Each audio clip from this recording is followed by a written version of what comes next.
In this video, I'm going to teach you how to delete comments in Microsoft Planners.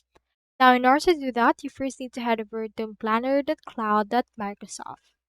From this part, proceed to click on the sign in option in order to sign in for a Microsoft account.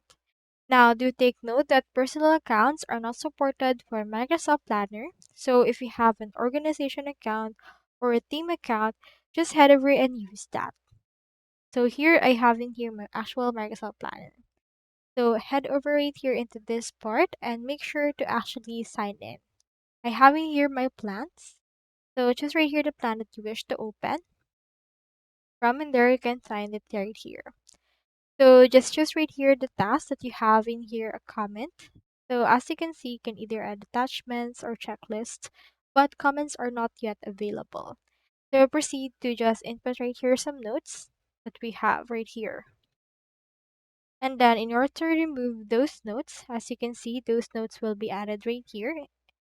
And if you want to remove that note or comment, proceed to actually select all by clicking on the Control A, then clicking on the backspace on your keyboard in order to remove it. You can also add right here specific members to assign to these particular cards, or if you have specific comments available in other plans, proceed to click on the ellipsis icon or the three dots icon from there, and then from in there, click on the option for the deletion or removal of that particular comment.